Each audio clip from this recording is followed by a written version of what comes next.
മുഖ്യമന്ത്രി ചർച്ചകൾക്കായി നേതാക്കളെ ഡൽഹിയിലേക്ക് വിളിപ്പിച്ച് ഹൈക്കമാൻഡ്. ചർച്ചകൾക്കായി വി.ഡി. സതീശൻ, രമേശ് ചെന്നിത്തല, സണ്ണി ജോസഫ് എന്നിവർ ഡൽഹിയിലെത്തും. നേതാക്കളുമായി നാളെ ചർച്ച നടത്തും. അതേസമയം നിരീക്ഷകർ ഹൈക്കമാൻഡിന് റിപ്പോർട്ട് സമർപ്പിച്ചു. എം.എൽ.എമാരുടെ പിന്തുണ, ജനവികാരം, ഘടകകക്ഷികളുടെ പിന്തുണ എന്നീ ഘടകങ്ങളാണ് പരിഗണിച്ചതെന്നും സൂചനയുണ്ട്. വിവരങ്ങളുമായി ആന്റണി ജിസ്റ്റോർ ചേരുന്നു. ആന്റണി, ഈയൊരു ആരാകും മുഖ്യമന്ത്രി എന്നതിൽ ഇപ്പോഴും ചർച്ചകൾ പുരോഗമിച്ചുകൊണ്ടിരിക്കുകയാണ്. ഇപ്പോൾ നേതാക്കളെ അടക്കം വി.ഡി. സതീശനും രമേശ് ചെന്നിത്തല അടക്കമുള്ള നേതാക്കളോട് ഡൽഹിയിലെത്താൻ അറിയിച്ചിട്ടുണ്ട്. എന്തൊക്കെയാണ് മറ്റു വിവരങ്ങൾ? തീർച്ചയായും ഇന്ന് ഉച്ചയോടുകൂടിയാണ് ഹൈക്കമാൻഡ് നിയോഗിച്ച നിരീക്ഷകർ അജയ് മാക്കനും അതുപോലെ തന്നെ മുകുൾ വാസ്നിക്കും കോൺഗ്രസ് അധ്യക്ഷൻ മല്ലികാർജ്ജുൻ ഖാർഗെ നേരിട്ട് കണ്ട് ഈ റിപ്പോർട്ട് നൽകിയിരിക്കുന്നത്. അതായത് എം.എൽ.എമാർ അതുപോലെ തന്നെ ഘടകകക്ഷി നേതാക്കൾ എന്നിവരുമായി നടത്തിയ ആ ചർച്ചയുടെ അടിസ്ഥാനത്തിലാണ് ഈ നിരീക്ഷകർ ഹൈക്കമാൻഡിന് റിപ്പോർട്ട് നൽകിയിരിക്കുന്നത്. ആ റിപ്പോർട്ട് നൽകിയതിന് പിന്നാലെയാണ് ഡൽഹിയിലേക്ക് വി.ഡി. സതീശൻ, രമേശ് ചെന്നിത്തല, സണ്ണി ജോസഫ് അടക്കമുള്ള നേതാക്കളെ ഹൈക്കമാൻഡ് ഇപ്പോൾ വിളിപ്പിച്ചിരിക്കുന്നത്. നാളെ ഈ നേതാക്കളുമായി മല്ലികാർജ്ജുൻ ഖാർഗെ അടക്കമുള്ളവർ കൂടിക്കാഴ്ച നടത്തും. അതിനുശേഷം ഒരു തീരുമാനത്തിലേക്ക് എത്തുക എന്നുള്ളതാണ് ഇപ്പോൾ തീരുമാനിച്ചിരിക്കുന്നത്. ഇപ്പോഴും പ്രധാനമായി നിൽക്കുന്നത് ഈ മൂന്ന് നേതാക്കളും മുഖ്യമന്ത്രി പദത്തിന് അവകാശവാദവുമായി നിൽക്കുന്നു എന്നുള്ളതാണ് ഹൈക്കമാൻഡിന് മുന്നിലുമുള്ള ഏറ്റവും വലിയ പ്രതിസന്ധി. ഇപ്പോൾ ഇവർ നൽകിയിരിക്കുന്ന റിപ്പോർട്ട് പ്രകാരം മൂന്ന് ഘടകങ്ങളാണ് ഈ റിപ്പോർട്ടിന്റെ അടിസ്ഥാനത്തിൽ പരിഗണിച്ചിരിക്കുന്നത്. ഒന്ന്, എം.എൽ.എമാരുടെ പിന്തുണ, അതുപോലെ തന്നെ ഘടകകക്ഷികളുടെ പിന്തുണ, ജനവികാരം. അതിനപ്പുറത്തേക്ക് ഒരു പേര് ഈ നിരീക്ഷകർ നിർദ്ദേശിച്ചിട്ടില്ല എന്നുള്ളതാണ്. മൂന്ന് പേരുടെയും പേരുകൾ ഉണ്ട് എന്നുള്ളതാണ്. ഒറ്റ പേരിലേക്ക് എത്താൻ നിരീക്ഷകർക്കും സാധിച്ചിട്ടില്ല എന്നുള്ളതാണ് പ്രതിസന്ധി എന്ന് പറയുന്നത്. ഏതായാലും ഈ മൂന്ന് നേതാക്കളുമായി ചർച്ച നടത്തിക്കൊണ്ടൊരു തീരുമാനത്തിലേക്ക് എത്താനുള്ള ഒരു ശ്രമമായിരിക്കും ഹൈക്കമാൻഡ് നടത്തുക. പരമാവധി നാളെ തന്നെ ചർച്ചകൾ പൂർത്തിയാക്കിക്കൊണ്ട് മറ്റന്നാൾ പ്രഖ്യാപനം നടത്താനുള്ള നീക്കമാണ് ഹൈക്കമാൻഡിന്റെ ഭാഗത്ത് നിന്ന് ഉണ്ടാകുന്നത്. ഈ എം.എൽ.എമാരുടെ പിന്തുണ വെച്ച് നോക്കുമ്പോൾ നിലവിൽ കെ.സി. വേണുഗോപാലിനാണ് മുൻതൂക്കം. 40-ലേറെ എം.എൽ.എമാരുടെ പിന്തുണ കെ.സി. വേണുഗോപാലിന് ഉണ്ട്.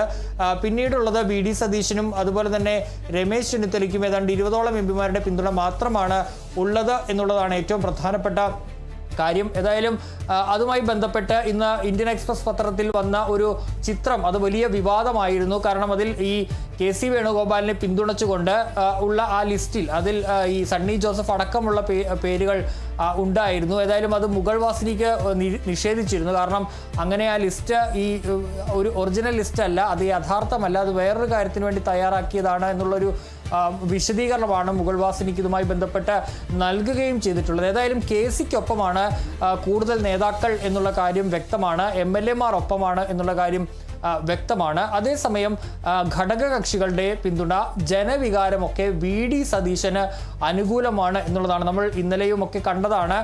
തെരുവുകളിലേക്ക് ആളുകൾ ഇറങ്ങി വലിയ പ്രതിഷേധം വി.ഡി. സതീശന് വേണ്ടി നടത്തുന്ന ഒരു കാഴ്ച. ഫ്ലെക്സ് ബോർഡുകൾ കൂടുതലായി വി.ഡി. സതീശന് വേണ്ടി വരുന്നു. അങ്ങനെ കെ.സിക്ക് വേണ്ടിയും ഫ്ലെക്സ് ബോർഡുകൾ ഒരു ഭാഗത്തു കൂടി വരികയും ചെയ്യുന്നുണ്ട്. അങ്ങനെ ഫ്ലെക്സ് യുദ്ധം ഒരു ഘട്ടത്തിൽ നടക്കുന്നു. അണികൾ തെരുവിലേക്ക് ഇറങ്ങുന്ന ഒരു സാഹചര്യം ഉണ്ടാകുന്നു. ഘടകകക്ഷികൾ, മുസ്ലിം ലീഗ് കൃത്യമായി തന്നെ അവരുടെ നിലപാട് ഈ കേന്ദ്ര നിരീക്ഷകരെ അറിയിച്ചിട്ടുണ്ട്. അത് വി.ഡി. സതീശന് അനുകൂലമാണ് എന്നുള്ളതാണ് മനസ്സിലാക്കാൻ കഴിയുന്നത്. കേരള കോൺഗ്രസ് ജേക്കബ് വിഭാഗവും വി.ഡി. സതീശന് വേണ്ടിയുള്ള നിലപാട് ശക്തമായി തന്നെ സ്വീകരിച്ചിട്ടുണ്ട്. RSP കൃത്യമായ ഒരു പേര് പറഞ്ഞില്ല എങ്കിൽ കൂടിയും അതും ഈ തർക്കമില്ലാതെ ഒരു ഉപതെരഞ്ഞെടുപ്പ് ഒഴിവാക്കിക്കൊണ്ടുള്ള ഒരു തീരുമാനം ഉണ്ടാകണം എന്നുള്ളതാണ് അവരുടെയും നിലപാട് എന്നുള്ളത്. അത്തരത്തിൽ ഈ ഘടകകക്ഷികൾ വി.ഡി. സതീശനൊപ്പം നിൽക്കുന്ന ഒരു സാഹചര്യവും കൂടി ഉണ്ട്. ഏതായാലും ഇത് ഹൈക്കമാൻഡ് പരിഗണിക്കേണ്ടി വരും. അതിനപ്പുറത്തേക്ക് ജനവികാരം കൂടി വി.ഡി. സതീശനെ സംബന്ധിച്ച് അനുകൂലമായി നിൽക്കുന്ന ഒരു സാഹചര്യമാണ് ഉള്ളത്. ഏതായാലും അതേസമയം ഈ കെ.സി. പക്ഷമൊക്കെ പറയുന്നത് ഈ ജനവികാരവും ഈ പ്രകടനവും ഫ്ലെക്സും ഒക്കെ PR വർക്കിന്റെ മാത്രം ഭാഗമാണ്. എം.എൽ.എമാരെ നോക്കി, എം.എൽ.എമാരാണ് ഈ ജനങ്ങളുടെ പ്രതിനിധികൾ എന്ന് പറയുന്നത്. അവരുടെ തീരുമാനത്തിനനുസരിച്ച്, അവരുടെ പിന്തുണയ്ക്കനുസരിച്ച് തീരുമാനമെടുക്കണമെന്നുള്ളതാണ് കെ.സി. വേണുഗോപാൽ പക്ഷത്തിന്റെ വാദം എന്ന് പറയുന്നത്. അതുപോലെ തന്നെ ഈ തനിക്കാണ് സീനിയോറിറ്റി എന്നുള്ള വാദം ഉയർത്തിക്കൊണ്ട് രമേശ് ചെന്നിത്തലയും ഈ കസേരയ്ക്കായി രംഗത്തുണ്ട് എന്നുള്ളതാണ്. ഏതായാലും ഈ മൂന്ന് പ്രത്യേകിച്ച് രമേശ് ചെന്നിത്തല, വി.ഡി. സതീശൻ, സണ്ണി ജോസഫ് അടക്കമുള്ള നേതാക്കളെ നാളെ ഡൽഹിയിലേക്ക് വിളിപ്പിച്ചിട്ടുണ്ട്. ഇവരുമായി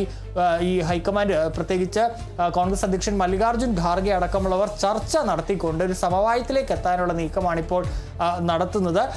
മറ്റന്നാൾ വൈകുന്നേരത്തോടു കൂടി തന്നെ മുഖ്യമന്ത്രിയെ പ്രഖ്യാപിക്കാൻ കഴിയുമെന്നുള്ളതാണ് ഈ ഹൈക്കമാൻഡ് നേതാക്കളുടെ ഒരു പ്രതീക്ഷ എന്ന് പറയുന്നത്. ഏതായാലും ഒരു തീരുമാനം അല്ലെങ്കിൽ ഒരു പേരിലേക്ക് എത്തുമ്പോൾ സ്വാഭാവികമായും വലിയ പ്രതിഷേധങ്ങൾ മറുവിഭാഗം ഉയർത്തും എന്നുള്ള കാര്യത്തിൽ തർക്കമില്ല. ഇനിയിപ്പോൾ വി ഡി സതീശൻ മുഖ്യമന്ത്രിയായാൽ സ്വാഭാവികമായും KC പക്ഷവും രമേശ് ചെന്നിത്തലയുടെ കൂടെ നിൽക്കുന്നവരും ഒരു പ്രതിഷേധവുമായി രംഗത്ത് വരും. വി ഡി സതീശനെ പകരം മറ്റേ ആരെങ്കിലും പരിഗണിച്ചാൽ സ്വാഭാവികമായും വി ഡി സതീശന് ഒരുപക്ഷെ ഏറ്റവും കടുത്ത നിലപാടിലേക്ക് പോകാനുള്ള സാധ്യതയും തള്ളിക്കളയാനാകില്ല. ഒരുപക്ഷെ MLA സ്ഥാനം രാജിവെക്കുന്നതടക്കമുള്ള കടുത്ത തീരുമാനങ്ങളിലേക്ക് വി ഡി സതീശനും പോകാനുള്ള സാധ്യത ഉണ്ട് എന്നുള്ളതാണ് ഏറ്റവും പ്രധാനപ്പെട്ട കാര്യമെന്ന് പറയുന്നത്. ഏതായാലും ഇതാണ് ഹൈക്കമാൻഡിനെ സംബന്ധിച്ച് ഇപ്പോൾ ഒരു പ്രതിസന്ധിയായി നിൽക്കുന്ന ഒരു കാര്യം. മാത്രമല്ല ജനവികാരം ശക്തമായി തന്നെ വി ഡി സതീശൻ അല്ലാതെ മറ്റൊരു ചോയ്സ് ഉണ്ടായാൽ സ്വാഭാവികമായും ജനവികാരം അത് കോൺഗ്രസ് നേതൃത്വത്തിന് എതിരാകും, ഹൈക്കമാൻഡിന് എതിരാകും എന്നുള്ള കാര്യം വ്യക്തമാണ്. സമൂഹ മാധ്യമങ്ങളിലും അല്ലെങ്കിൽ അല്ലാതെയും ഒക്കെ വലിയ രീതിയിലുള്ള പ്രതിഷേധം